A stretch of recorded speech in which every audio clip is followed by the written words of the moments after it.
Olá, pessoal! Sejam muito bem-vindos ao meu canal. Eu sou Maria Inês Dutra, fonoaudióloga e neuropsicopedagoga, especialista em transtornos do espectro do autismo e tenho 32 anos de experiência nessa área. E hoje vamos abordar um tema muito importante que vivencio no dia a dia na minha clínica, que é o diagnóstico precoce e a identificação do autismo em bebês.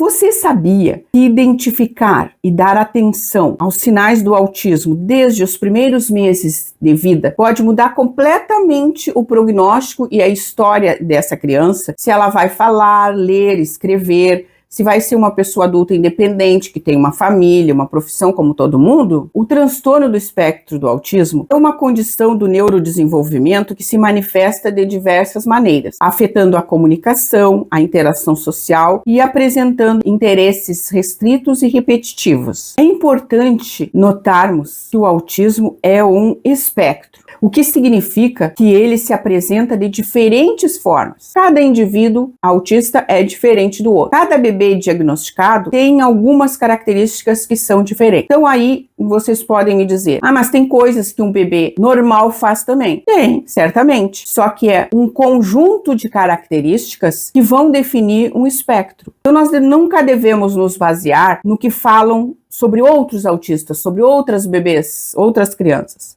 ou nos estereótipos apresentados nos filmes e séries. Porém, sempre devemos desconfiar quando uma criança ainda bebê tem características para realmente confirmar se ela está ou não dentro do espectro. O diagnóstico precoce é fundamental e hoje já é um pouco mais fácil. Eu falei um pouco, porque ainda existe uma grande resistência e até, eu diria, uma prudência exagerada, uma espera grande por parte dos pais e uma prudência por parte dos profissionais de fazer um diagnóstico. Embora ele não seja concluído, esse diagnóstico, é importante que seja discutido com os pais a possibilidade de ter o diagnóstico, mesmo que se espere, porque normalmente é dado próximo dos 3 anos. Hoje, ainda bem que já se tem diagnósticos feitos antes dos 3 anos, mas mesmo assim, esses diagnósticos são quando a criança tem um grau um pouco mais aparente de autismo. Os casos mais leves, os diagnósticos são difíceis de serem feitos antes dos 3 anos de idade. Então, no momento em que existe uma desconfiança, isso pode ser discutido com os pais, porque a intervenção realizada neste período, desde cedo, vai melhorar muito as habilidades sociais e comunicativas, e fazendo com que os marcos do desenvolvimento, quando estimulados, eles não sofram atrasos. Então, nós vamos conversar hoje sobre os primeiros sinais de alerta para os pais. Juntando alguns desses sinais, é importante já procurar ajuda. Um dos primeiros sinais observados é a falta de contato visual, porque normalmente o bebê mantém contato visual com a mãe quando é amamentado e com seus cuidadores, né, ao serem trocados, enfim, em todas as situações. Se um bebê evita olhar no olho e não responde a sorrisos e expressões faciais, isso pode ser um sinal de alerta. Outro sinal importante é que os bebês até os 3 anos normalmente emitem sons vocais, como um A, um O, eles ficam lá com aqueles gritinhos que a gente chama. E costumam começar a balbuciar com sílabas reconhecíveis entre 4 e 6 meses. Eles já fazem um ba, um da, mamamá. E isso tem uma ressalva. Alguns bebês chegam a fazer isso e até falar algumas palavras. Mas por volta de um ano e meio, param de falar. Isso é uma coisa que eu sempre encontro na clínica. Os pais chegam e me dizem, ele já falou algumas palavras, mas depois nunca mais falou. Ou ele fala uma palavra e nunca mais fala aquela mesma palavra. Isso também é um sinal de alerta. A partir dos 4 meses, o bebê já começa a imitar gestos motores faciais, como colocar a língua, fazer carrinho vibrar os lábios, isso devido aos neurônios espelho, que faz com que haja imitação. E que então, nos bebês que estão no espectro, está comprometido, ele não imita. Isso é um sinal de alerta. É importante observar se há interesse limitado em interações sociais. Bebês que não buscam ou não apontam para objetos do seu interesse ficam muito quietinhos, onde a gente deixa eles ficam, ou preferem brincar sozinhos, podem estar apresentando dificuldades da interação. E também eles não se envolvem em tentativas de conversa, que é aquele diálogo, aquela troca vocal, né? Como conversa, ele faz buá, e a gente faz ba, e ele muda a entonação. O famoso gugu dadá, né? A conversa do bebê.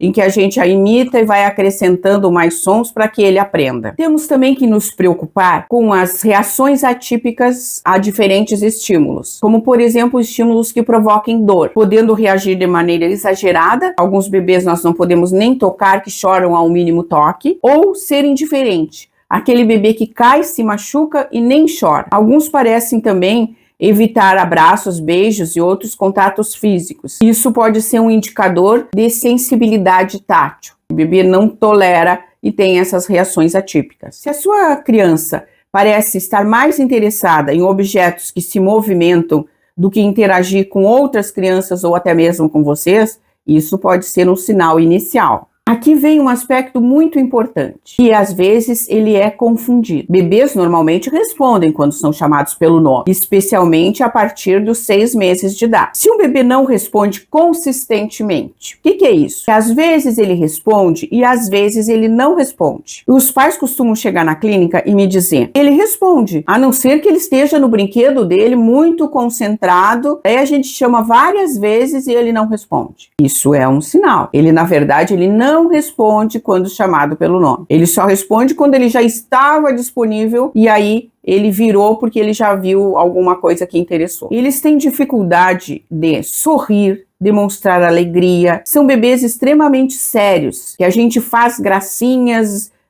mostra brinquedos, e eles não reagem como os outros bebês. Ficam mais na deles, olham para o outro lado, e esses bebês já não têm as primeiras interações com o outro. Eles podem se fixar em objetos como rodas de brinquedos, brinquedos com luzes, por períodos prolongados, sem alterar o foco para outras coisas ou outros estímulos. Inclusive, eles têm muita atração por ventiladores e máquinas de lavar roupa, que são abertas na frente, né? Que as roupas ficam lá dentro rodando. E também outras coisas que eles são muito fixados é em abrir portas e fechar portas, quando eles já conseguem, que engatinham, né? Ou que já começam a caminhar. E abrir armários e tirar as coisas dos armários. Só abrir e tirar, tirar, tirar, tirar. Não existe ali uma intenção ou uma brincadeira. Bebês que estão no espectro, eles podem não responder a comandos simples, como vem, dando os braços para serem pegos, ou dar tchau, ficar atento quando, ou reclamar quando o cuidador sai do ambiente. Mesmo que o cuidador faça várias vezes, sai e volta, o bebê não apresenta nenhuma reação a isso. Nem quando é pedido, olha, a gente mostra alguma coisa diferente. Alguns bebês, eles podem ter reações muito exageradas. Por exemplo, chorar intensamente com a luz brilhante, ou serem altamente sensíveis aos ambientes com mais pessoas, como festinhas infantis, reuniões de família. Eles começam a chorar por muito tempo, sentem muito desconfortáveis nesses ambientes. E quando eles são retirados dali, eles se acalmam. Isso também é um sinal. A presença de movimentos repetitivos, como balançar o corpo, bater em alguma coisa, olhar ou brincar muito com as mãos, pode ser um sinal. Algumas crianças, desde bebê, já apresentam movimentos estereotipados. Alterações bruscas de humor, quando alguma coisa não sai exatamente como eles queriam. Então eles choram, gritam, eles ainda não se expressam oralmente. Então isso pode deixar os pais confusos, e os pais ficam tentando alternativas. É isso, é aquilo, tá com calor, tá com fome, quer esse brinquedo, não gostou. E na verdade é uma alteração de humor que essa criança tem. Ela estava de uma determinada maneira, a um mínimo estímulo, ela teve uma reação exagerada. Uma outra coisa que deve chamar a atenção, bebês geralmente gostam de mostrar aos pais e aos adultos, cuidadores, objetos e brinquedos. Os que têm autismo podem não compartilhar esse tipo de interesse. E também bebês gostam de se orgulhar das suas conquistas. Quando eles fazem uma coisa que a gente aplaude ou sorri ou dá um reforço para isso, eles normalmente voltam a fazer. Só que o bebê que está dentro do espectro não faz isso. Ele não se orgulha das suas conquistas. Bebês dentro do espectro não exploram o ambiente ao seu redor. Eles podem demonstrar um desinteresse notável em explorar o que está na sua volta, fixando-se, se houver um carrinho, eles brincar de forma inadequada, com a rodinha, ou se apegar a algum brinquedo, e não importa o que tenha de interessante à sua volta. O choro pode ser um choro sem entonação, sem variação de tons, ou um choro gritado, que a gente diz. A criança grita muito. Ao mesmo tempo em outras situações que uma outra criança choraria, eles não choram. Então tem que estar muito atento. Os momentos de choro estão adequados à situação? Ele teve um motivo para chorar? Esse choro é normal ou é descontrolado, desproporcional? Vamos ficar atentos a bebê muito detalhista, que gosta muito de coisas e brinquedos pequenos, que tem apego a coisinhas pequenas e quer carregar sempre. Tente dar outro brinquedo para ver a reação dele. Bebês típicos gostam de novidades e pegam facilmente brinquedos novos e diferentes. Crianças que estão dentro do espectro preferem o seu mesmo brinquedo e gostam de carregá-lo para onde vão.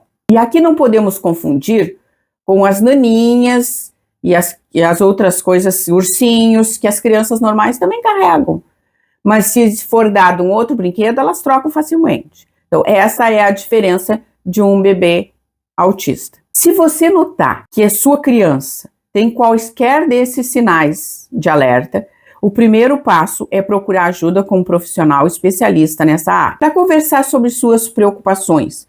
Isso vai lhe dar um apoio emocional, vai lhe ajudar a compreender o que está acontecendo. Não espere por ter apoio de todos os familiares, pois existe uma negação que é humana e compreensível por dificuldade de enfrentar o problema, que sempre vai levar alguns membros da família, às vezes inclusive um dos pais, pai ou mãe, a dizer que é muito cedo, que vocês estão vendo coisas onde não existe, etc. São 1000 justificativas para não agir, para não ver que o problema está ali, está começando e que se for resolvido a tempo, se essa criança for estimulada, vai fazer toda a diferença na vida inteira dela.